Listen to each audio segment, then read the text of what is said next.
Bienvenue à la célébration d'adieu de la MAVA. Vous nous rejoignez pour rendre honneur à une famille qui a retroussé ses manches pour rendre ce monde un peu meilleur. Et il ne s'agit pas uniquement de la famille Hoffman, je fais aussi référence aux partenaires de la MAVA, à toute son équipe et au conseil qui ont fait de cette fondation leur foyer, leur objectif pendant des années.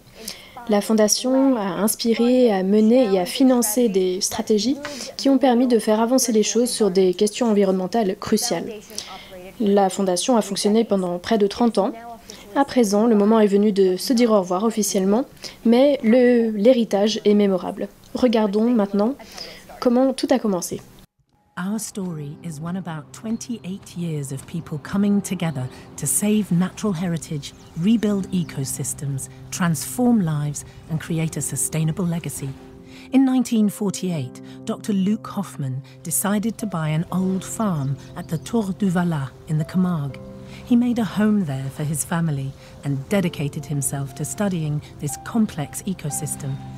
Inviting scientists from all over the world, it became a renowned international research station for Mediterranean wetlands. It was here that Luc learned the power of bringing people together, as he needed to rally the support of local people to ensure the protection of greater flamingos, which were endangered. Luc was one of the first to recognize wetlands as important ecosystems. He was a pioneer of the conservation movement, helping to co-found some of the leading global conservation organizations. He dedicated time, energy, and funding to 5 iconic sites that would ultimately become a core part of MAVA's work. In 1994, Luc founded MAVA, named after his children, to provide philanthropic and technical support for the projects that he was devoted to. From 2005, Luc started to recruit a team to work with him. This was the birth of our secretariat and a step towards professionalization. We launched a strategy with a region-based approach focusing on the Mediterranean basin, coastal West Africa, and the Alpine Arc. 2010 was a major turning point when Luc's son André took over our growing foundation, encoding his father's values of being flexible, unifying, empowering, and persevering. André's vision was to contribute to the creation of a more sustainable global economic system by directly mitigating the root causes driving biodiversity loss. This led us to develop our Sustainable Economy Programme. In 2015, MAVA merged with FIBA, providing increased capacity and expertise to the Foundation and our partners. In 2016, the Hoffman family and our board confirmed Luc's plan to close MAVA in 2022. A final strategy was developed to achieve ambitious objectives through strong coalitions of partners working together towards 23 specific outcomes and preparing our partners to flourish after our closing. We reinforced our efforts to ensure the long-term sustainability of the work and partners we have supported over the years. Support went beyond projects, taking a holistic and varied approach to philanthropy. Through the generosity of the Hoffman family, we allocated a total of 1.17 billion Swiss francs for approximately 1,500 projects implemented by more than 500 partners. We are proud that our partners have told us this support has lit a beacon of hope for vulnerable species and ecosystems, catalyzed ideas from promise to progress, united the conservation community, planted seeds of knowledge and empowered people to protect nature. Partnerships continue to work together on new plans with new supporters heading into the future. Thank you to our partners, fellow funders and many other friends for 28 years of collaboration to help people and nature.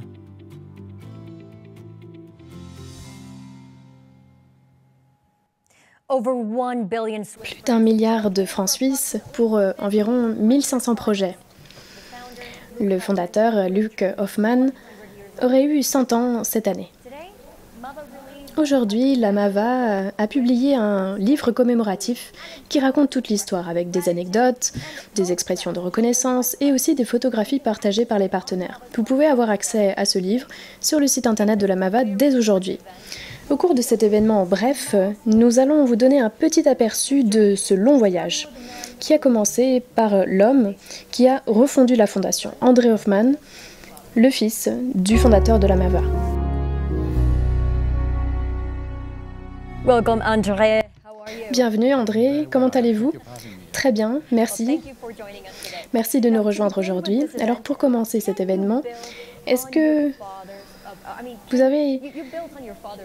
vous avez consolidé l'approche de votre père lorsque vous avez commencé à travailler dans cette fondation et vous vous êtes concentré sur le développement durable? Est-ce que vous pourriez un peu nous dire pourquoi c'était si important pour vous?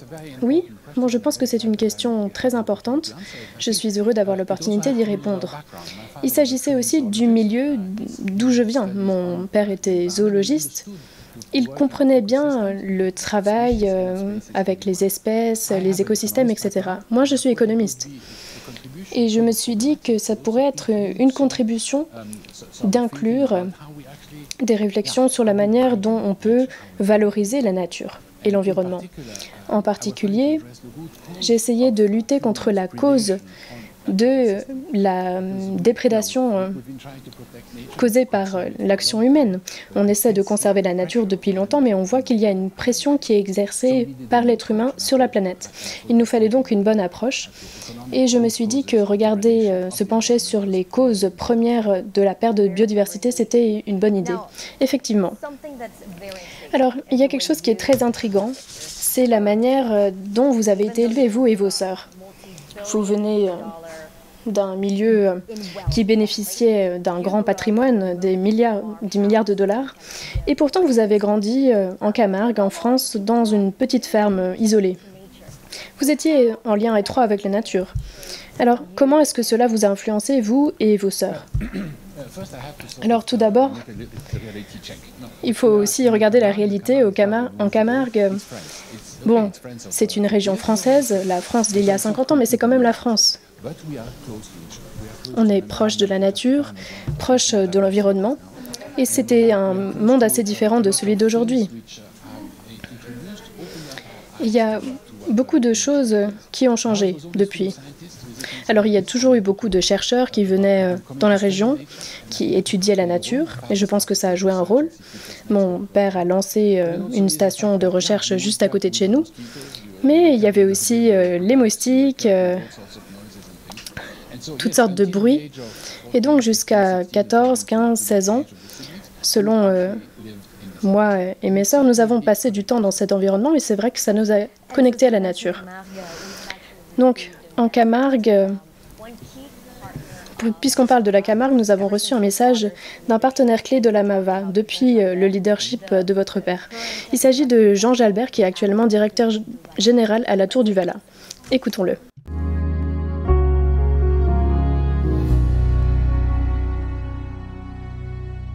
Je suis arrivé ici à la Tour du Valat en 1994, c'est-à-dire l'année de la création de la Fondation MAVA. Et du coup, j'ai eu l'occasion de côtoyer Luc tout au long de ces années. Et ce qui m'a frappé particulièrement, c'est, au-delà de sa vision, son opiniâtreté, c'est deux choses. C'est, d'une part, sa foi dans l'homme, qui a été inébranlable jusqu'au bout. La conviction que, cette vision humaniste puissante et cette volonté farouche de réconcilier les hommes et la nature. Et l'autre chose, c'est sa capacité d'émerveillement. Il est arrivé ici en Camargue pour réaliser un rêve d'enfance, en fait, et s'établir ici, vivre, étudier les oiseaux. Et je me rappelle qu'à 90 ans passés, une fois, on l'avait amené dans ces marais pour observer les glaréoles, cet oiseau migrateur qui était son oiseau fétiche, qui revenait au printemps.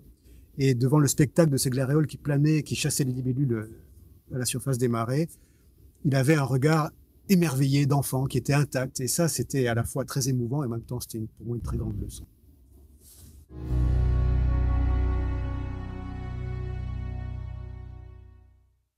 Et j'ai eu le privilège d'être à la fois un acteur du développement de la Tour du Valat, mais aussi un spectateur attentif de l'évolution de la Fondation MAVA. Et la Tour du Valat, pendant toute cette période, pendant ces décennies, a bénéficié, très fortement bénéficié du soutien de la MAVA, d'un dialogue extrêmement facile, je veux dire bienveillant, focalisé sur l'impact, sur l'objectif et pas sur les moyens, étant aussi souple que possible et aussi peu administratif ou procédurier que possible. Donc voilà, ça a été le partenaire idéal, et je pense comme chacun des bénéficiaires de la MAVA.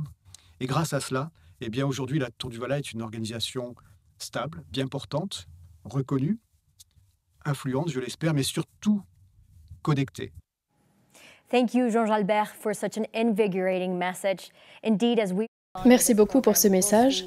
Nous allons voir au cours de cet événement que la MAVA a été très interconnectée avec le bassin méditerranéen, l'Afrique de l'Ouest, etc.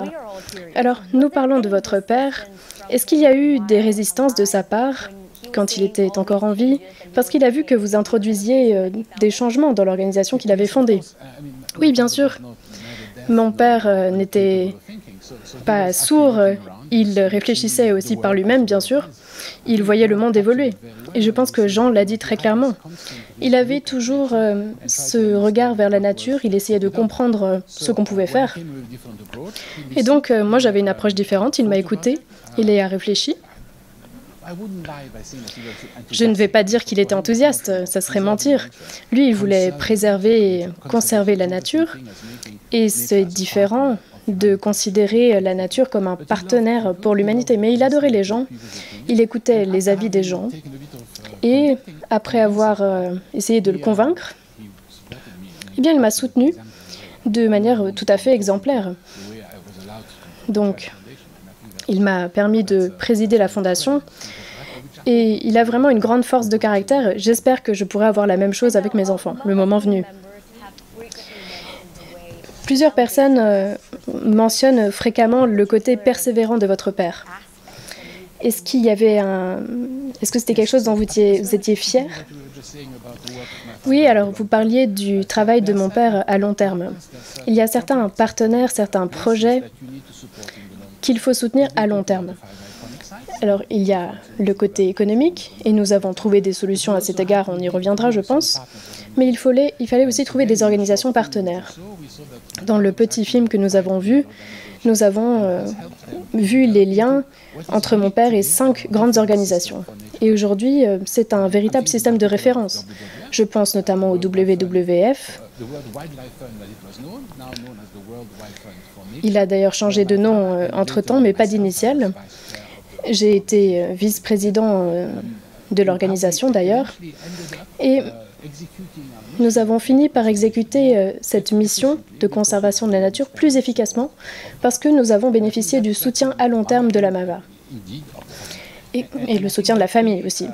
Et je pense que c'est un héritage dont nous pouvons être fiers. Vous avez parlé du WWF, et en fait nous avons un message de Marco Lambertini, qui a été le PDG du WWF pendant les dernières années de fonctionnement de la MAVA. Écoutons-le. La MAVA est le partenaire le plus loyal de WWF International depuis le début. Elle a soutenu des projets dans de nombreux pays des régions prioritaires de la MAVA, par exemple la Méditerranée, mais aussi des initiatives mondiales, comme la récente campagne Un New Deal pour la nature et l'humanité, qui a contribué au succès incroyable de la COP 15 sur la biodiversité. La MAVA s'est axée sur les contributions financières, mais aussi sur le renforcement des capacités et sur la mise en place d'une présence stable comme pour le WWF en Afrique du Nord. Pour moi, le soutien de la MAVA est axé sur le résultat durable et persistant. La MAVA a également été aux côtés du WWF pendant des périodes difficiles, alors que des troubles sociaux et politiques au niveau local et mondial ralentissaient notre travail et nos projets. La MAVA a aidé de nombreuses organisations, y compris le WWF, à atteindre des résultats durables à long terme en matière de conservation. Vous allez nous manquer, mais grâce à vous, nous sommes plus forts et plus résilients. Merci. Et bon vent.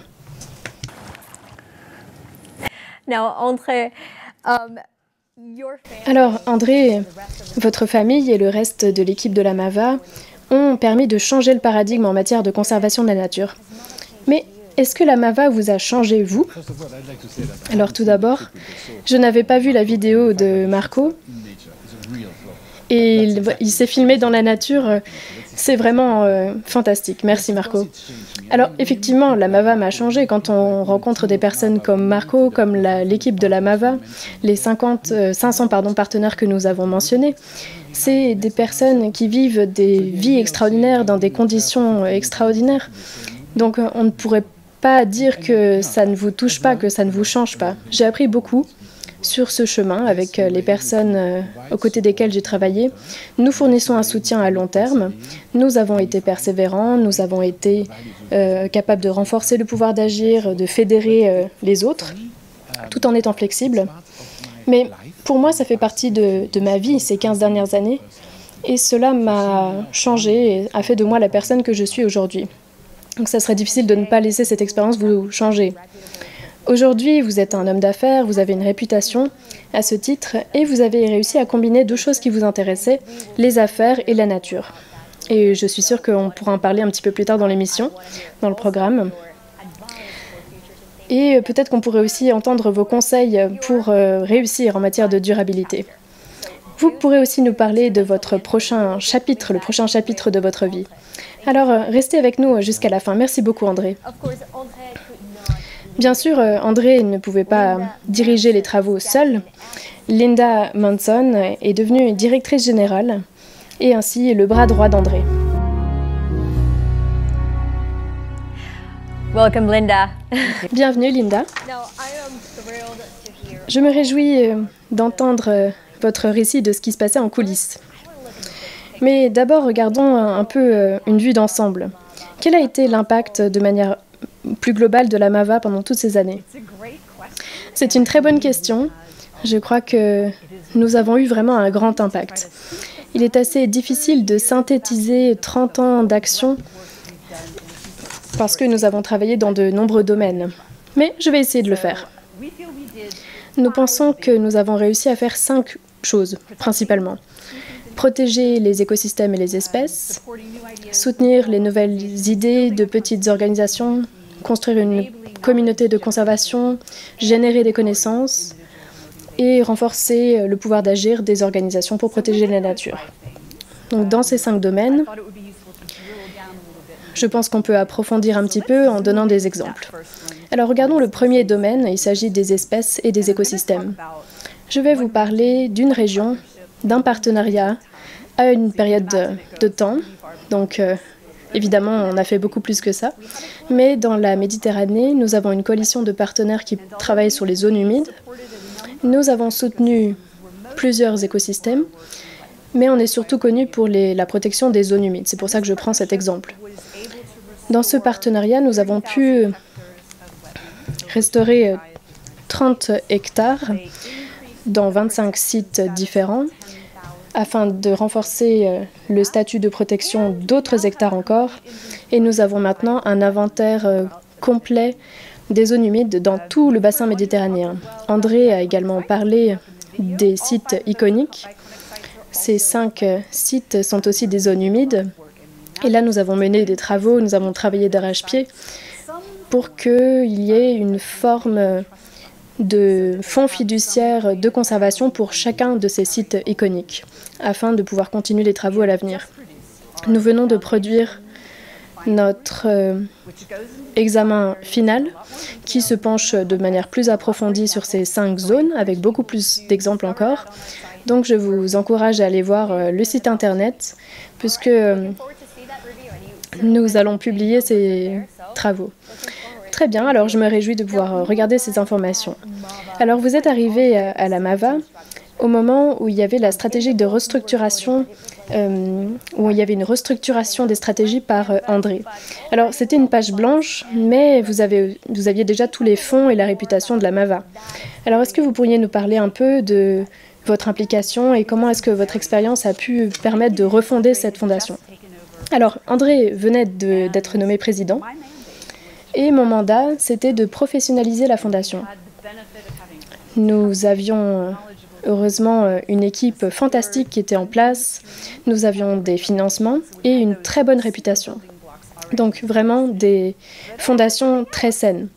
Mais tout le reste, il fallait le définir. Nous avons redéfini nos stratégies, nous avons changé les critères que nous utilisions, notre approche pour l'attribution des financements, nous avons changé les fonctions des chefs d'équipe. Et ce qui était important aussi, c'était de renforcer la transparence. Nous avons commencé à communiquer beaucoup plus sur toutes ces choses que je viens d'évoquer. Donc, L'idée était que les partenaires travaillent de manière différente avec nous. Donc il y avait des choses en place, mais il restait encore beaucoup à faire. Donc on avait le meilleur des deux mondes, et ça a été une période très amusante. Et j'ai vraiment eu le meilleur travail du monde à ce moment. Tous les membres de l'équipe de la MAVA savaient que la MAVA allait fermer à un moment. Mais vous le saviez depuis le début. Est-ce que ça a créé une certaine pression pour faire autant que possible avant la fermeture, notamment pour veiller à la continuité des projets, même sans le financement de la MAVA? Oui, c'est sûr. Alors, on était tous au courant de la fermeture en avance. Moi, je l'ai su dès le moment où j'ai été recrutée. On m'avait parlé de 2022. Et à ce moment, ça semblait extrêmement lointain. Mais bien sûr, le temps a passé vite. Et c'est en 2015 que nous avons commencé à être beaucoup plus sérieux pour la planification de la fermeture. Nous avons commencé à plus communiquer auprès de nos partenaires à cet égard. À ce moment-là, j'avais un objectif très clair. On voulait avoir une fermeture élégante. Et l'idée était que toutes les parties prenantes, nos partenaires et le personnel, sachent à quoi s'en tenir. Et je pense qu'on s'en est pas mal sorti, au final. On a commencé à être obsédés par la continuité. On a créé un nouveau programme de travail pour contribuer à renforcer les capacités, assurer la durabilité de nos partenaires, des travaux que nous soutenions. Donc il fallait, par exemple, développer les capacités des organisations, il fallait travailler sur le leadership, il y avait des programmes de bourse, les mécanismes de financement durable également. Et le grand enseignement que nous avons tiré de ces travaux, c'est que quand on investit dans le renforcement des capacités des partenaires, eh bien, il y a un retour sur investissement qui est énorme. Ça fait une grande différence pour les partenaires, qu'on ferme ou pas d'ailleurs. Et je pense que la preuve, c'est que nous avons beaucoup de partenaires que nous avons financés et tous sauf un, je crois, vont pouvoir aller de l'avant à l'avenir. Et nous pensons que c'est vraiment un grand succès. Et cela montre bien que ce type d'investissement est couronné de succès. Donc sur les 500 partenaires, il n'y en a qu'un seul qui va fermer. Oui, et là, il y a un récit particulier, mais à ma connaissance, un seul. Merci beaucoup pour cette information. Alors, la MAVA a 4 valeurs. Il s'agit donc de fédérer, d'être flexible, de persévérer et de renforcer le pouvoir d'agir. Vous parliez de vos partenaires qui ont également parlé de la flexibilité et du renforcement du pouvoir d'agir. Apparemment, ce sont 2 grandes valeurs pour ce qui est du financement. Est-ce que vous pourriez nous en parler un peu plus? Alors, je vais vous parler un peu de nos valeurs. Quand André et moi nous sommes arrivés, c'était une sorte de nouvelle ère pour la MAVA. Mais nous voulions vraiment maintenir l'esprit qui avait régné à la MAVA jusque-là. Nous avions donc ces 4 valeurs dont le but était de définir ce qu'était Luc. Nous avons donc conservé cet esprit pour aller de l'avant et ce sont des valeurs que nous prenions très au sérieux. On ne les a pas mis dans un tiroir. Si vous demandez au personnel, ils vont pouvoir vous dire que sont ces valeurs, au quotidien également. Alors j'aimerais prendre quelques exemples. Pour être flexible, récemment j'étais à un événement et j'ai rencontré beaucoup de nos partenaires. Et il y avait vraiment un thème commun dans ce que ces personnes avaient à dire par rapport à nous et à nos travaux. Ils nous remerciaient pour les investissements flexibles de la MAVA dans leurs projets, dans leurs organisations. Ce qui leur a permis de faire des tests, d'éprouver les concepts et ensuite ils ont pu finalement attirer de nouveaux financements en déployant leurs projets de manière plus large. Et donc ces succès sont dus à la flexibilité dont ils avaient bénéficié au début pour faire les choses bien. Et donc nous sommes très fiers de cela. Pour ce qui est de renforcer le pouvoir d'agir, c'est un exemple que j'aime parce que je crois vraiment au développement du leadership. Nous planifions à ce moment la fermeture et nous voulions renforcer les capacités de leader nécessaires pour faire avancer le mouvement de conservation à l'avenir alors que nous ne serons plus là. Nous avons donc créé l'Académie Leaders for Nature. C'est un programme intergénérationnel qui est vraiment très intéressant. 200 de nos partenaires ont pu participer à ce programme à peu près, et les retours ont été fantastiques, très positifs. On considère que c'est vraiment l'un de nos grands succès. Alors, vous parlez de ce succès par rapport à l'Académie Leaders for Nature, et justement, nous avons une vidéo à ce sujet.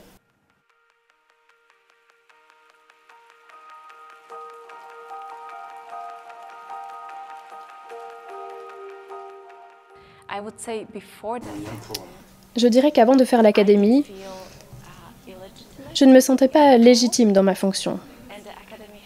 L'académie m'a aidé à construire cette légitimité. Et ce n'est pas quelque chose qui va de soi. Tous les membres de notre équipe qui ont participé à l'académie partagent un constat. Cette expérience nous a transformés, bien sûr, mais elle nous a aussi permis d'évoluer. Nous avons acquis beaucoup de nouvelles compétences. Sur le plan professionnel, cela m'a permis de comprendre ce qu'est un leader et en quoi consiste le leadership. Nous faisions beaucoup de choses comme nous l'avions appris à l'université. À présent, nous appréhendons le leadership d'une manière différente. Et cela m'a aidé à améliorer les résultats en interne, au sein de l'organisation donc, et aussi dans les relations que nous entretenons avec les parties prenantes et les partenaires.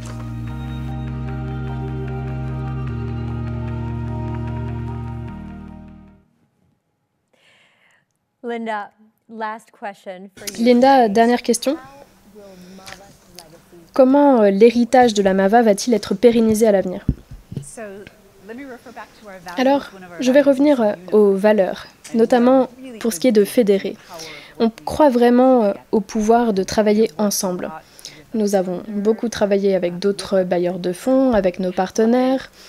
Nous avons catalysé des collaborations entre nos partenaires et pendant la phase finale, l'idée était de créer des coalitions de partenaires, travaillant sur une stratégie commune définie par eux, ensemble, de manière conjointe. Nous en avons créé 23 et je suis très heureuse de pouvoir vous dire que quasiment tous ces groupes de partenaires ont décidé de poursuivre leurs travaux de manière conjointe sur les projets qui étaient en cours.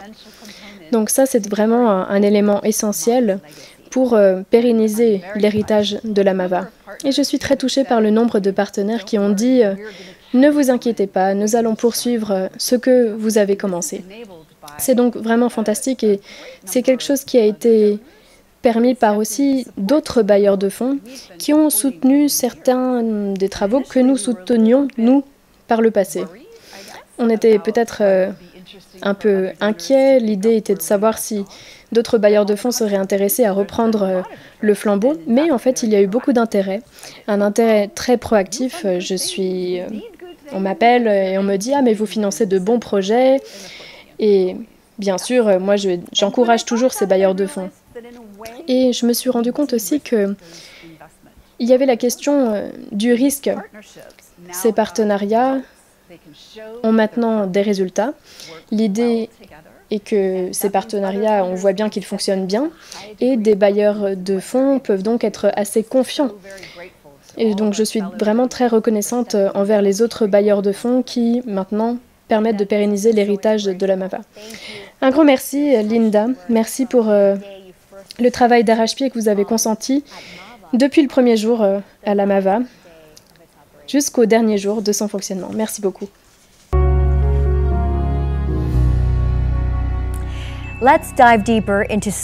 Nous allons maintenant approfondir certaines des histoires à succès que vous verrez dans le livre de la MAVA. La première concerne l'Afrique de l'Ouest, la côte, plus particulièrement la Guinée-Bissau, qui accueille l'une des plus grandes populations de tortues vertes dans le monde. C'est là que les travaux de conservation des tortues ont commencé pour la MAVA en 2000. Il s'agissait d'un côté de protéger les tortues sur site, mais il fallait aussi les protéger du braconnage pendant leur migration vers d'autres îles. Merci beaucoup de nous avoir rejoints. Merci beaucoup. Charlotte, commençons avec vous, puisque vous faites partie de l'équipe de la MAVA. Pourrions-nous parler de l'avancement de la conservation des tortues réalisée par la MAVA en Afrique de l'Ouest? Oui, merci. Vous savez, l'histoire de la conservation a commencé effectivement dans une île sacrée, celle de Poila, dans les îles Bijagos. C'est l'un des grands sites de ponte pour les tortues vertes. Et il y a une culture très forte qui aide à conserver l'écosystème, mais aussi l'espèce. Après cela, nous nous sommes dit que nous allions soutenir la conservation, notamment Boa Vista. C'est l'un des sites les plus importants également pour les tortues kawan. C'est une autre espèce de tortue. Mais on parle d'espèces qui sont migratoires, donc elles ne restent pas Ces tortues se déplacent d'un endroit à l'autre et nous avons mené des recherches afin d'identifier les endroits qui sont importants pour ces espèces-là. Nous savions que le parc Bandagana était un espace d'alimentation important pour les tortues vertes.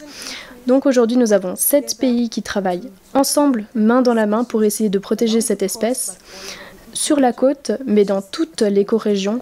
Et ça fait une différence énorme par rapport à ce qui se faisait par le passé, où chacun travaillait seul sur son site.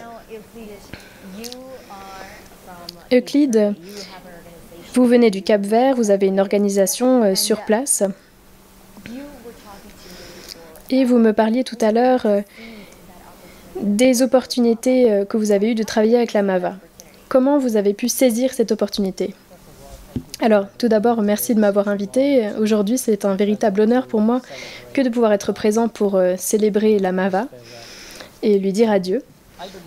Je crois que nous saisissons toujours chaque opportunité qui se présente à nous en termes de partenariat avec la MAVA. Par exemple, on peut travailler avec de nouvelles technologies pour la conservation des tortues, par exemple les drones. Aujourd'hui, ces méthodes, notamment avec les drones, sont mises en œuvre dans presque toutes les îles du Cap-Vert. On voit aussi des opportunités par rapport à la MAVA, comme l'académie qui a été mentionnée par Linda, mais aussi en termes de développement. Ce programme nous a aidés en tant qu'organisation. Cela nous a permis de renforcer nos capacités. Il s'agit aussi de lever des fonds. Ça, c'est une question vraiment cruciale et nous avions besoin de ces fonds. Aujourd'hui, nous avons une équipe internationale qui permet de lever des fonds. Nous avons des partenaires, notamment la Fondation Tartaruga, nous avons des partenaires en Indonésie. Donc l'idée, c'est de partager les informations entre nous et aussi de saisir les opportunités de levée de fonds. Cela nous permet, je pense, d'assurer et de pérenniser l'avenir de notre organisation. Nous avons vu dans le livre de la MAVA qu'il est important d'autonomiser les organisations locales, et ce pour lutter contre les causes, les racines du problème. Et il s'agissait notamment du braconnage. Est-ce que vous pourriez nous parler un peu plus de cela? En quoi cela s'est-il traduit? Alors je pense que cette autonomisation, je pense qu'il faut vraiment impliquer les communautés. Il faut engager des personnes locales et cela va avoir un impact positif. Un braconneur peut braconner une fois, 2 fois, mais ce n'est pas durable. Alors que si vous travaillez à conserver les tortues, si vous participez à ces activités, c'est quelque chose de plus durable. Deuxièmement, le développement, la création d'opportunités pour les communautés locales, ça va permettre de générer des revenus.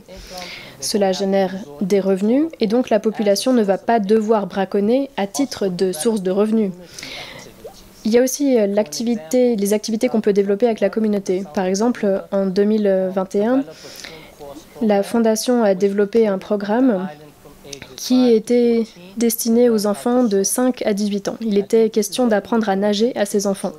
C'était très important parce que les enfants peuvent apprendre à aimer l'océan et les espèces qui l'habitent. Il ne s'agit pas uniquement des tortues, mais des autres espèces qui vivent dans l'océan.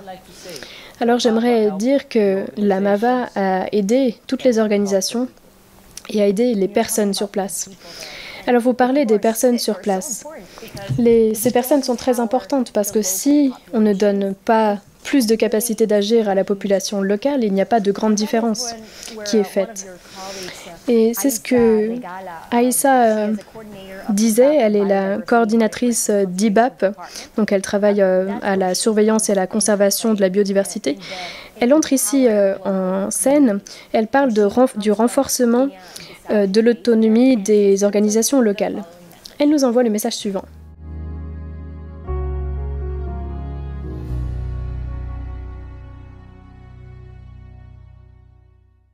Il est important d'impliquer les communautés car ce sont eux qui sont en premier lieu en contact avec leurs ressources. Cette approche participative qui intègre les jeunes de la communauté locale dans les actions de suivi et même de recherche permet de réduire les conflits entre les communautés et nous-mêmes car ils savent pourquoi on fait ce travail et la problématique, ils connaissent mieux la problématique de conservation, d'accroître l'impact de la sensibilisation car nous croyons qu'en sensibilisant une personne, on atteint toute une famille ou toute une communauté, de renforcer la capacité de ces jeunes dans les domaines spécifiques. Maintenant, on a des jeunes qui sont spécialisés en tortues, d'autres en poissons, d'autres en oiseaux, d'autres en hippopotames, d'augmenter leurs sources de revenus, par exemple, par des travaux de conservation, le soutien à des activités économiques alternatives, l'écotourisme, et ainsi d'améliorer leur qualité de vie, et de effectivement protéger les tortues marines dans leur habitat de nidification et d'alimentation. Grâce au financement de la MAVA, qui reconnaît le rôle des communautés dans la gestion des ressources, chaque année, environ 55 jeunes bijabos participent aux activités de surveillance et de recherche sur les tortues marines. Plus de 31 locaux travaillent à plein temps au sein de l'IBAP, en tant que gardes-parcs, des marins, des animateurs, dont certains ont été reconvertis car ils étaient des chasseurs ou des chasseurs de certaines espèces emblématiques et ils sont maintenant des marins et ils ont aussi des représentations au niveau de la structure de gestion des aires protégées. Un des grands défis qui reste est d'augmenter la représentativité des femmes dans le suivi et la conservation. En résumé, je pense que le modèle de conservation participative a largement contribué à la croissance des populations de tortues vertes en Guinée-Bissau et plus spécifiquement sur l'île de Poilan, la plus grande colonie de cette espèce en Afrique. Les ressources sont partagées et il est essentiel d'impliquer tout le monde et que la cause de la biodiversité soit embrassée partout. Merci. Alors, qu'est-ce qui se passera pour ces tortues après la fermeture de la MAVA? Comment est-ce que l'héritage sera pérennisé? Charlotte, on peut peut-être commencer par vous. Oui, merci. Alors cet héritage, il est présent. Nous avons des personnes qui ont compris qu'elles devaient travailler ensemble. Ces personnes travaillent ensemble aujourd'hui parce que sinon c'est difficile. Nous avons des personnes qui ont à présent des capacités. Des personnes qui ont des capacités universitaires, techniques. Aussi des personnes qui font de la science. Et cela permet de guider la prise de décision. Nous avons aussi des personnes qui travaillent avec la communauté locale pour veiller à ce que les personnes qui soient responsables soient également chargées de la conservation. Je pense que l'héritage, il est dans la tête et le cœur de ces personnes. Je suis donc assez confiante. Je pense que les personnes vont pérenniser cet héritage. Euclide, peut-être quelques paroles pour conclure?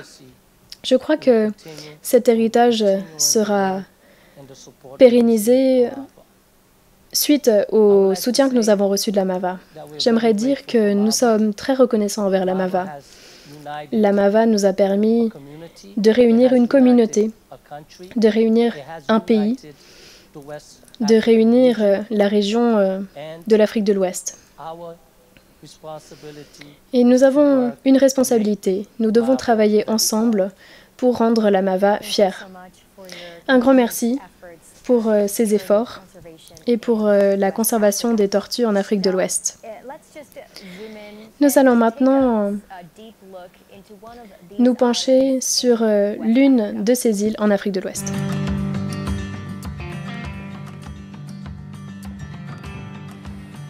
Ces îles sont sacrées.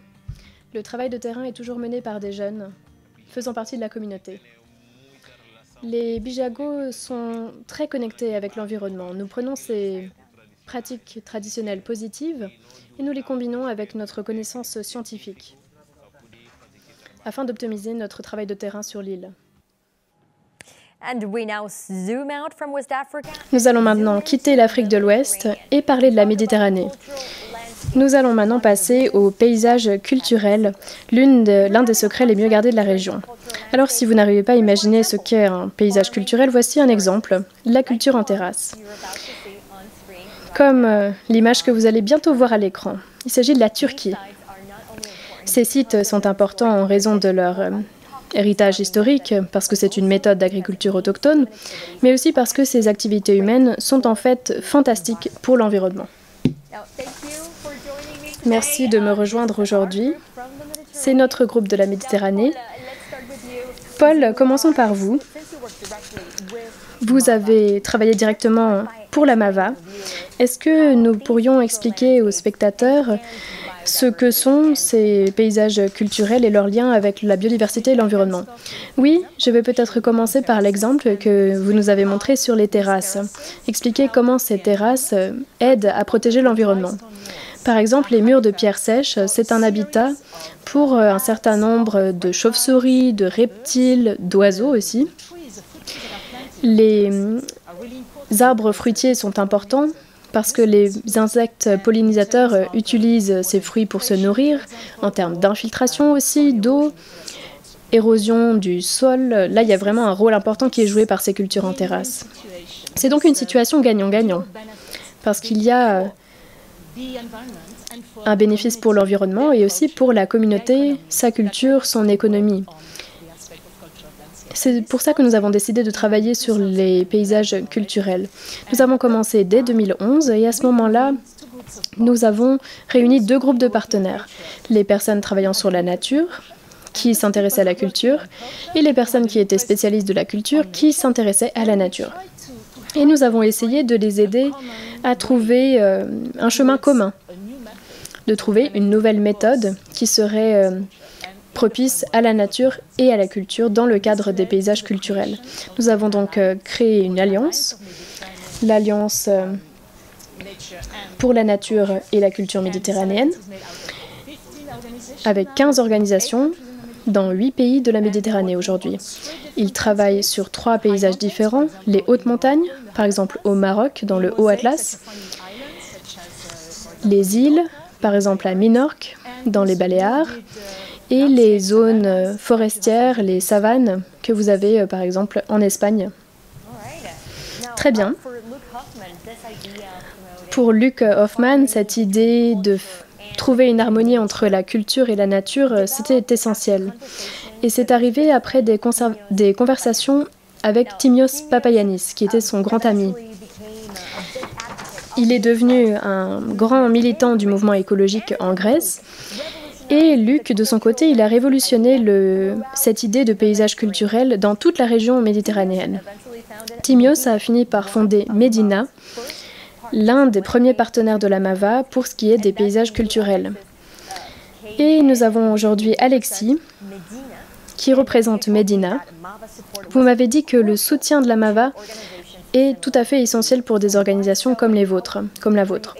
Alors, pourquoi et comment avez-vous pu utiliser les financements? Oui, alors il y a 20 ans, ce concept décrit par Paul, ce concept de la conservation de la nature combinée avec la promotion de l'héritage culturel, c'était une idée tout à fait nouvelle. Les organisations comme la nôtre, Medina, avaient besoin d'un soutien pour accomplir leur mission. La Fondation nous a aidés à donc promouvoir des activités sur le terrain, mais nous a également permis de promouvoir l'idée de manière plus générale.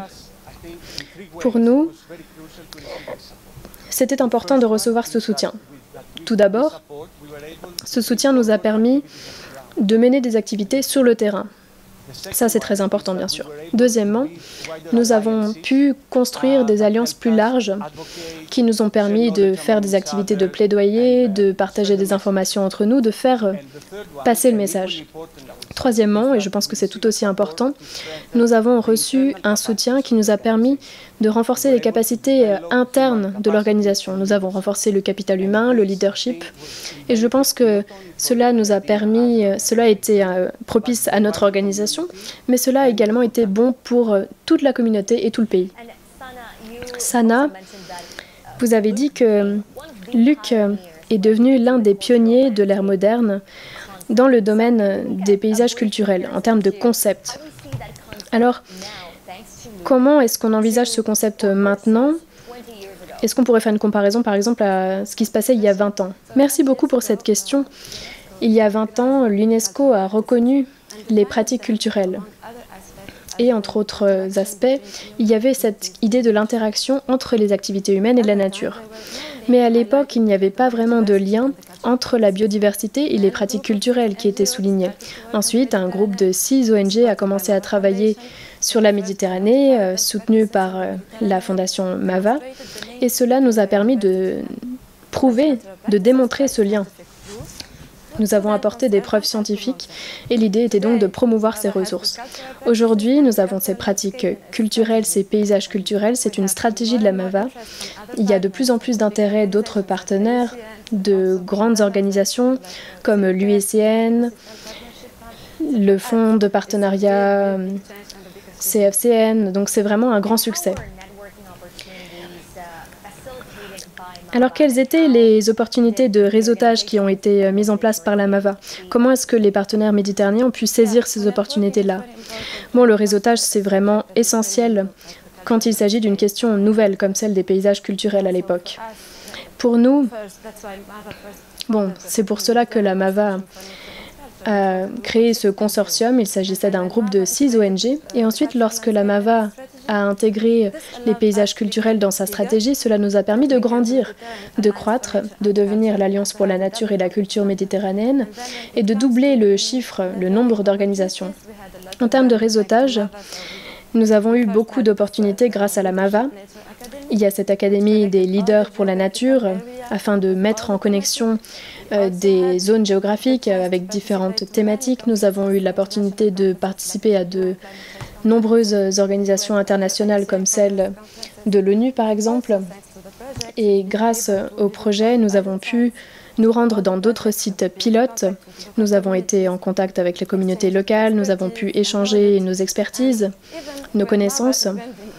Et même alors que la MAVA ferme, nous avons eu la possibilité d'assister à des événements comme l'organisation de bailleurs de fonds de la MAVA, ça c'était en Tunisie. Il y a aussi la conférence de Lisbonne sur les paysages culturels, donc vraiment beaucoup d'événements, de conférences. Alors, puisqu'on parle d'événements, de conférences dans le monde entier par rapport aux paysages culturels, qu'en est-il des politiques? Je sais que les paysages culturels ont commencé à faire partie du vocabulaire utilisé pour ce qui est des politiques des différents pays de la Méditerranée, mais aussi de l'Union européenne. Est-ce que vous pourriez nous en parler? Oui, bien sûr. Ça, c'est une question vraiment importante et intéressante, celle de la politique. Nous savons que si on a une politique, ça ne va pas forcément faire une différence. Mais en tout cas, s'il n'y a pas de politique, on ne peut rien construire. Vous avez parlé de l'Union européenne. Commençons par là. Je suis sûre que vous avez entendu parler d'une politique de l'Union européenne qui a été très dégradante pour l'environnement. Il s'agit de la PAC, la politique agricole commune. Nos partenaires, de leur côté, ont réussi, évidemment dans le cadre d'une grande coalition de partenaires, c'est toujours comme ça quand on veut influencer les politiques, ils ont réussi à avoir pour la première fois, c'est historique, à avoir des financements très importants dédiés à une agriculture plus durable. Et on a nommé expressément les paysages culturels. En Espagne et au Portugal, concrètement, chaque année, dès cette année, il y aura 2 milliards qui seront consacrés au développement de pratiques plus durables en agriculture. Et il s'agira notamment des paysages culturels. Donc pour nous, c'est une grande victoire. Mais il n'y a pas que l'Union européenne. Dans la région méditerranéenne, sur 27 pays, seuls 6 font partie de l'Union européenne. Il est donc très important d'essayer de changer les politiques au niveau des pays, au niveau national. Et il y aurait beaucoup d'exemples à donner. Je ne vais vous parler que du Liban. puisque nous n'avons pas beaucoup de temps. Très récemment, la loi en termes de protection de la nature au Liban a été promulguée.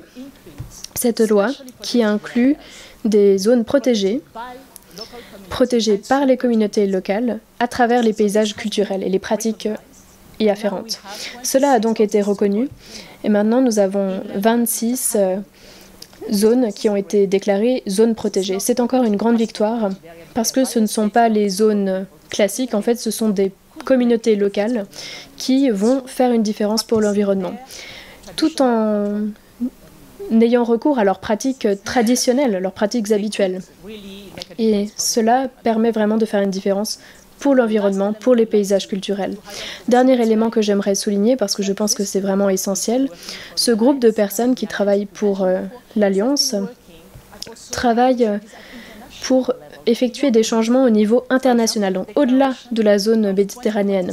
Par exemple, la déclaration, donc faire de 2026 l'année des pastoralistes et des zones humides. Et c'est important, parce qu'il ne s'agit pas uniquement de communication. L'idée est de parler plus de ce sujet, de faire plus de changements au niveau des politiques. Donc, on pense que c'est vraiment important. Donc, un héritage assez important. Vous avez parlé de plusieurs éléments pour ce qui est de la politique, de la prise de décision, du réseautage, de l'établissement de liens, du développement des organisations. Ça fait donc beaucoup, un héritage vraiment important. Un grand merci pour votre travail sur le paysage culturel. Alors, avant de passer au prochain sujet, nous voulions vous donner une meilleure idée de la diversité de cette communauté, celle de la Mava. Regardons la vidéo.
And even though these moments were part of the past, the idea is that this sense of community C'est que remains ce sens and that the spirit of partir à la Mava communauté stays alive. perdurera, que l'esprit de la Mava perdurera également. Now, something that André Hoffman realized Quand soon André enough Hoffman after he stepped in est arrivé à is la that Mava, we il cannot a compris assez talk vite qu'on ne about pouvait pas parler de nature nature without sans talking parler economics, aussi d'économie, and we et qu'on ne cannot pouvait pas talk parler economics d'économie sans without building se allies. trouver des alliés. This C'est is how ainsi que Mava soon la Mava est became devenue one of un moteur the driving pour forces construire in l'économie sustainable durable economic telle que nous la we see today. connaissons aujourd'hui.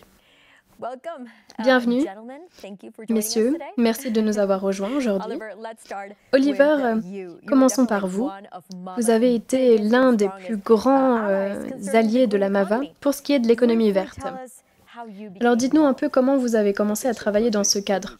Bon, d'abord, c'est un privilège pour moi que d'être ici. La Mava est un pionnier, une pionnière. On dit qu'il est habituel de parler d'économie et de nature, mais il y a 10 ans, il y avait quelques personnes dans ce domaine qui étaient confrontées à toutes sortes de grands défis comme le changement climatique. Donc, il fallait trouver des réponses à ces défis de taille, et doucement, nous avons commencé à parler d'économie durable. Mais il fallait avoir beaucoup de courage pour commencer à travailler dans ce domaine. Et donc, la Mava et la GEC ont commencé à travailler dans ce domaine. Nous avons commencé à donner un élan à ce mouvement. Donc, il y a eu un travail de pionnier de la Mava, mais nous l'avons fait ensemble. Holger, cela fait 17 ans que vous travaillez avec la Mava, ce qui signifie que vous êtes l'employé qui a le plus d'ancienneté à la Mava. Vous avez travaillé sous la direction de Luc et sous la direction de son fils André. Vous avez donc dû changer de fusil d'épaule assez vite. Vous avez une perspective plus économique peut-être, et Oliver m'a dit que vous visiez toujours dans le mille avec chaque investissement que vous suiviez. Est-ce que vous pourriez m'en dire un peu plus? Bon, déjà, merci de me rappeler que mes collègues m'appellent le dinosaure de la Mava, mais pour répondre à votre question, oui, il y a eu ce moment où il y a eu un changement de perspective, une perspective plus économique.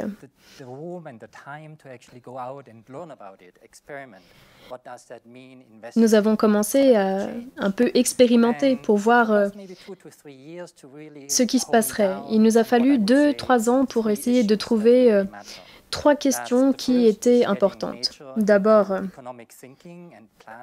faire en sorte que la nature soit incluse dans les réflexions sur l'économie. Donc là, il y avait la question du capital naturel et de l'économie verte, ce dont parlait Oliver. Ensuite, la finance, qui est vraiment cruciale. Il fallait trouver des moyens de trouver de nouveaux flux financiers avec un impact sur la nature. Et donc, l'idée était d'avoir ce financement pour la nature. Troisièmement, il fallait se pencher sur l'utilisation des ressources.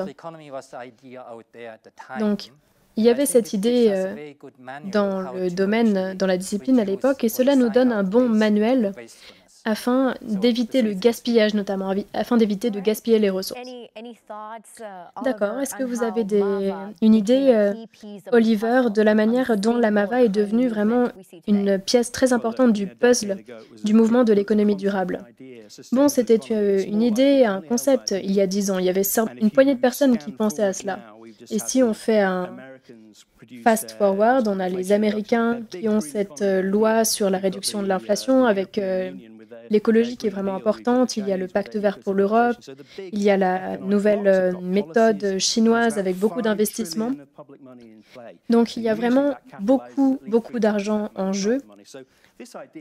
Et donc, cette idée, elle est en place. On passe du concept à la réalité. Il n'a fallu que 10 ans. Et on constate l'émergence de l'économie durable. Évidemment, il y a encore du chemin à parcourir, mais nous avons réussi à donner de l'élan à cette idée.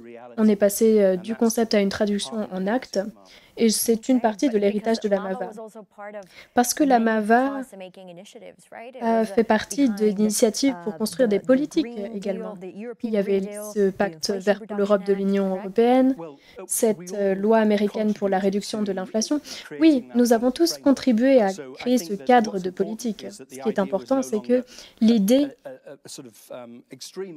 n'en est pas restée à une idée radicale. C'est devenu une idée de plus en plus réaliste. Mais ce qui est courageux, c'est de présenter un concept, une idée, donc changer toute l'économie en une génération. Qui va soutenir une telle idée? Eh bien, pour cela, il faut être courageux et il faut avoir les reins solides. Et il y a eu ce moment.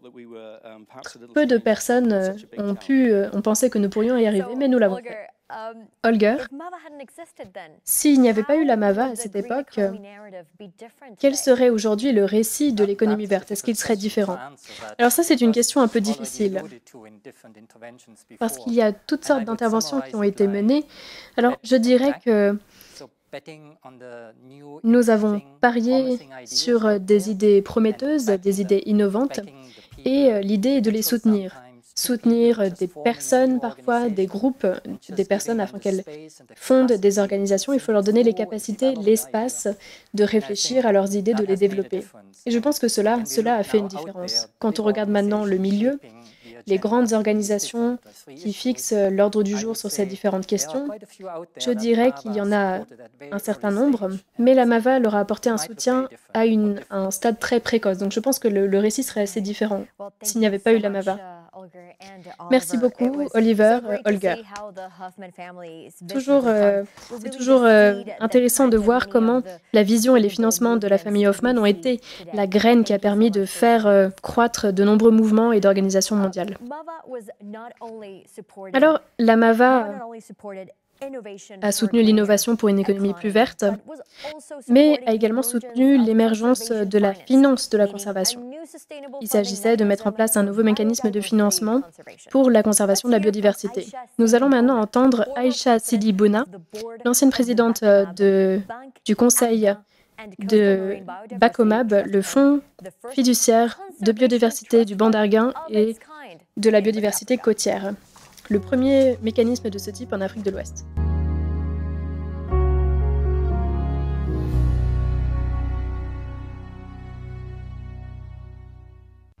Dès les premières années de fonctionnement du fonds fiduciaire, la MAVA n'a cessé d'apporter son appui aux différentes étapes de son évolution. Ce type de mécanisme novateur rencontre énormément de difficultés à se mettre en place dès le départ et la MAVA a toujours été là pour l'accompagner et l'appuyer et dépasser toutes ces difficultés. J'aimerais aujourd'hui remercier la famille Hoffman à travers M. André Hoffman et ainsi que Mme Linda Manson, la directrice de la Fondation MAVA, parce que grâce à eux, grâce au fait qu'ils ont toujours fourni et appuyé le BACOMAB avec l'appui humain, l'appui logistique, l'appui financier, pour être aujourd'hui ce qu'il est, c'est-à-dire une fondation qui finance la conservation à travers tout ce qui se fait au niveau du parc Bandarga et du parc Diaoling, la préservation des écosystèmes et l'apprentissage et tout ce que les élèves ont pu apprendre aujourd'hui au niveau de l'éducation environnementale. Of course, MAVA couldn't ignore. Bien sûr, la MAVA était au courant de ce qui se passait dans son giron. L'année dernière, la Confédération suisse a signalé qu'un tiers de toutes les espèces et la moitié des habitats en Suisse sont menacés. Parmi de nombreux efforts, des mesures ont été prises par la MAVA pour protéger les rivières, favoriser l'agriculture durable et sensibiliser dans le canton de Vaud. C'est là que se situe le siège de la MAVA. Pour faciliter la conversation avec nos prochains invités, je vais passer au français. Bonjour. Alors, Jérôme, on peut commencer avec toi. Afin de renforcer la conservation de la nature dans le canton de Vaud, vous avez accompagné la plateforme Nature Vaudoise. Nous avons la stratégie biodiversité suisse mise en place depuis 2012. Alors, pouvez-vous nous expliquer en quelques mots comment la plateforme y contribue? Alors, la plateforme y contribue dans un premier temps, en réunissant tous les acteurs de la conservation de la nature du canton de Vaud. Donc c'est de nouveau une de ces coalitions d'acteurs dont on a déjà parlé un petit peu. Et cette coalition d'acteurs s'est alignée stratégiquement sur la stratégie biodiversité suisse. Donc en fait, tous ces acteurs alignent leur action sur des revitalisations de cours d'eau, des revitalisations de milieux naturels, de l'éducation à l'environnement, tout ça avec le soutien de la Fondation. D'accord. Et alors, quels ont été ces impacts depuis sa mise en place? Alors, la plateforme. Les impacts sur le terrain, dans un premier temps, c'est des revitalisations de rivières, comme vous l'avez évoqué. C'est 10 km de cours d'eau qui ont été revitalisés. C'est des aménagements de milieux aquatiques, plus d'une centaine qui ont été créés. Et puis, une multitude d'autres projets, 500 haies et bosquets qui ont été plantés. Une multitude d'actions sur le terrain. Mais je dirais que le résultat principal, c'est vraiment cette coalition de gens qui ont pris l'habitude, depuis maintenant 6 ou 7 ans, de travailler ensemble. D'accord. Alors, vous pouvez voir maintenant une photo des membres de la plateforme Nature Vaudoise, dont François, là, fait partie. François, bienvenue. Comment le financement de la MAVA a-t-il aidé à obtenir plus de financement du gouvernement? Oui, ça a un gros impact chez nous parce qu'en Suisse, on a la chance d'avoir des politiques publiques avec pas mal de moyens quand même en faveur de la biodiversité. Mais certaines de ces politiques sont conditionnées à une mise de fonds propres de la part de la collectivité locale ou du propriétaire, 10 à 30%. Et dans nos régions de montagne, on n'a pas beaucoup de capacité financière dans beaucoup de régions. Et donc, les actions ne se faisaient pas. Et grâce à la MAVA, on a pu se substituer, enfin offrir les fonds propres aux collectivités locales. Donc, elles ont pu accéder à ces programmes de biodiversité en forêt, de renaturation de cours d'eau. Donc là, il y a vraiment une démultiplication des impacts. Alors, Sophie, nous savons qu'une grande partie de l'économie suisse dépend du tourisme. Sur votre site internet, vous partagez que la préservation de forêts augmente la biodiversité et attire de plus en plus d'activités touristiques.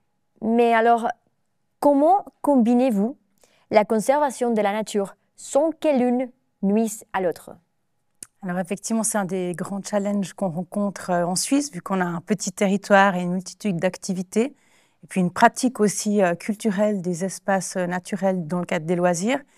Et il appartient en fait aux gestionnaires des territoires de prendre cette question à bras-le-corps pour trouver le juste équilibre entre d'une part les activités anthropiques et d'autre part la préservation des écosystèmes. Et de mon point de vue, il y a 3 types d'actions en fait à prendre en considération pour arriver à ça. Notamment, premièrement, c'est le monitoring, le suivi de la fréquentation, c'est-à-dire combien gens viennent, à quelle fréquence, pour faire quel type d'activité. Ensuite, c'est l'accompagnement de ces gens dans les espaces naturels pour les sensibiliser au bon comportement à avoir en forêt, par exemple.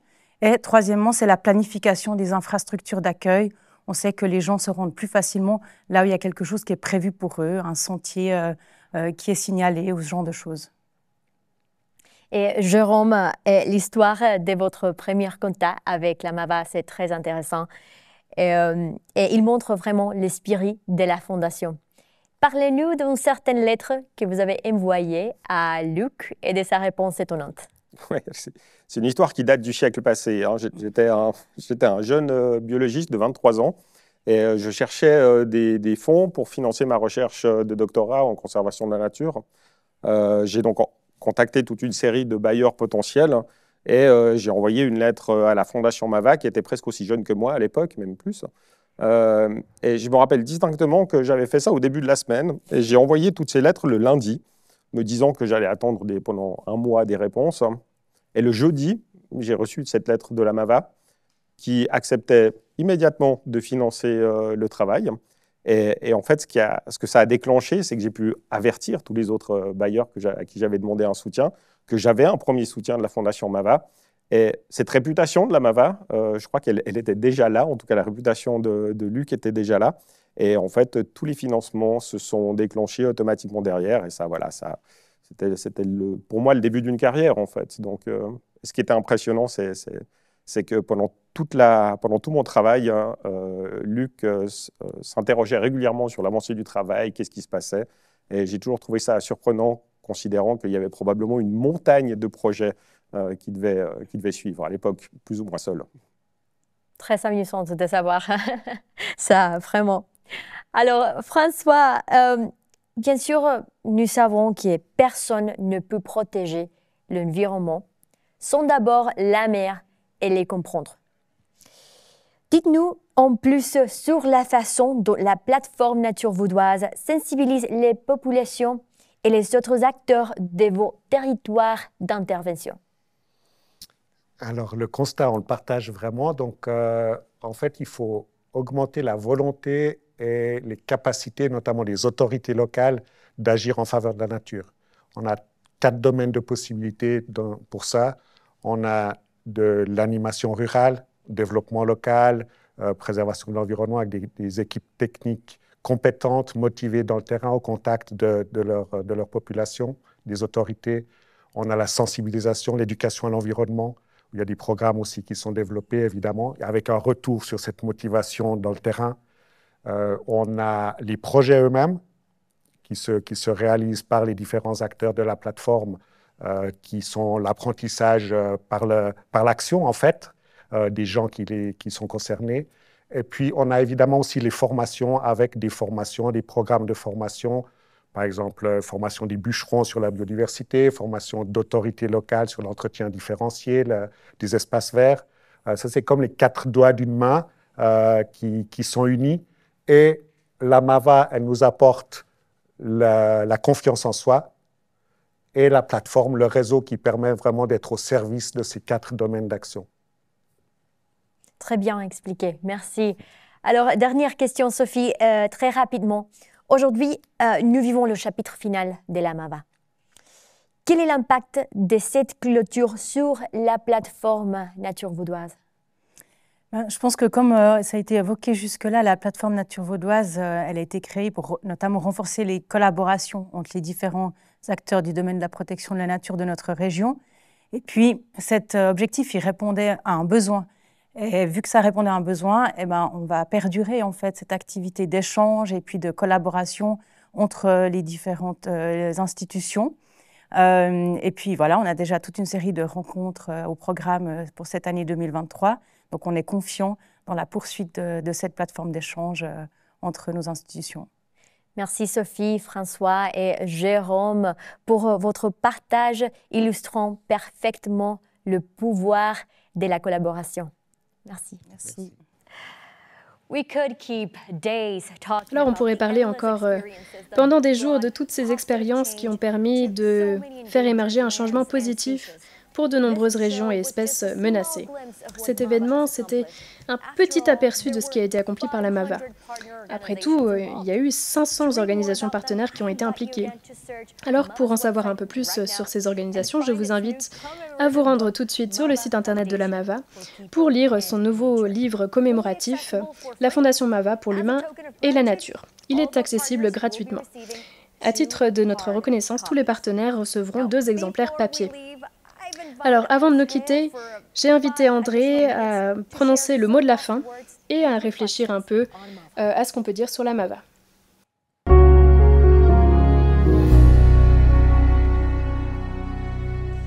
Bienvenue, de retour. Merci beaucoup pour cet événement, c'était fantastique. Merci de m'avoir invité également. Alors, j'aimerais vraiment savoir si vous avez des conclusions peut-être à tirer par rapport aux réflexions que nous avons entendues. Bon, il y a beaucoup de choses à dire et c'est difficile à ordonner.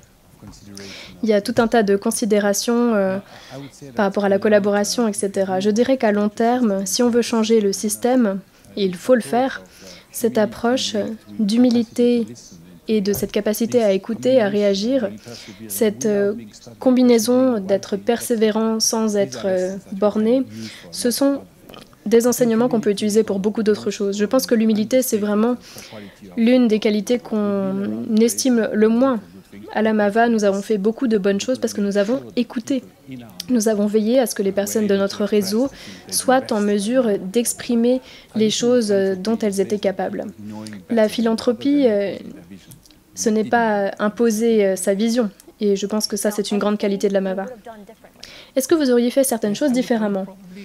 Oui, je dirais que non, de manière générale, mais on veut toujours accélérer les choses. Il y a forcément des choses qu'on aimerait oublier. Mais en tant que président, je peux dire que pendant les années où j'ai été président, il n'y a pas eu de gros échecs. Nous avons identifié les besoins de la cause et nous avons essayé d'y répondre. Donc je ne veux pas paraître arrogant, mais je pense que nous avons passé du temps dans la région et nous avons pu mener des travaux qui étaient vraiment nécessaires. On l'a entendu et Sophie l'a dit, il y a des besoins. Poursuivons nos travaux pour les satisfaire. Par le passé, vous avez parlé des impacts négatifs de la maximisation des profits à court terme. Donc l'idée de faire le plus de bénéfices possible, le plus rapidement possible.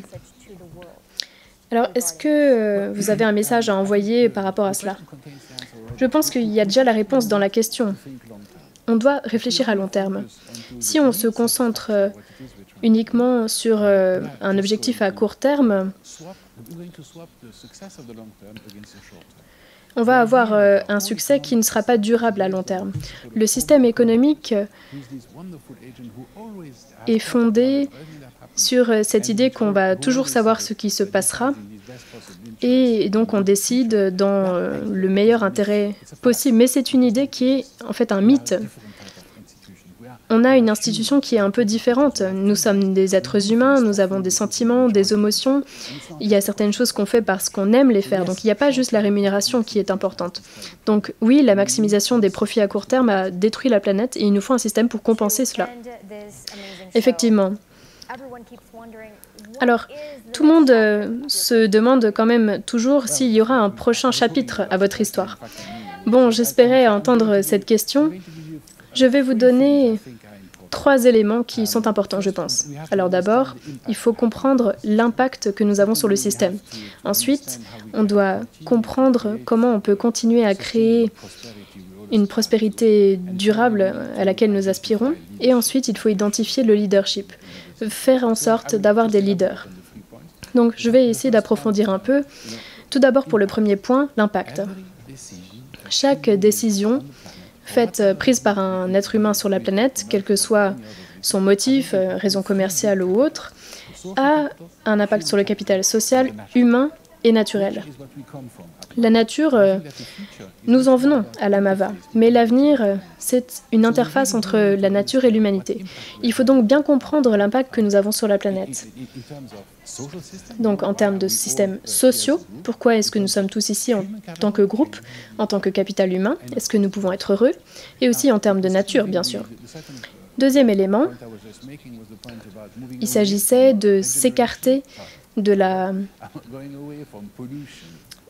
pollution et de l'extraction et d'aller vers la régénération.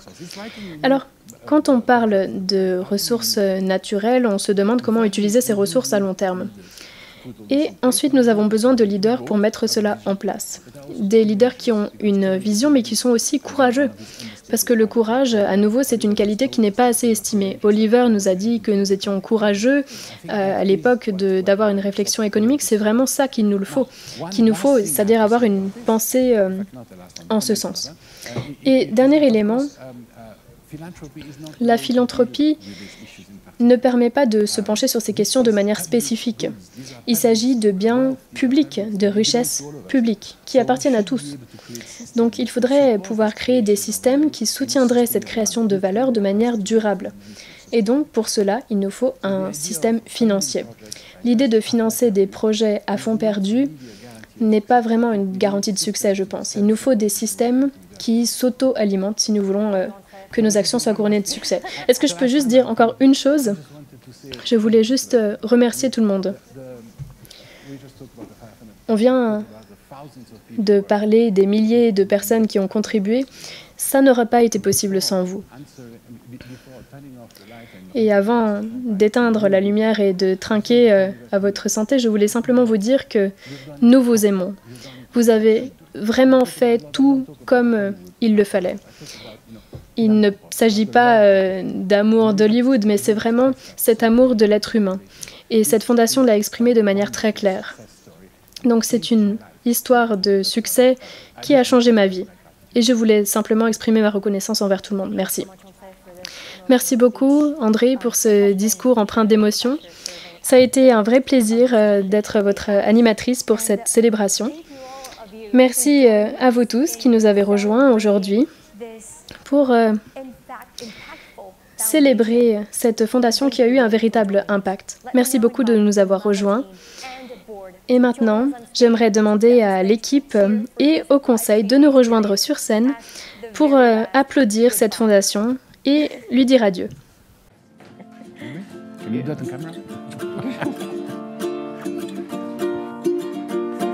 When are we clapping? I'm clapping now.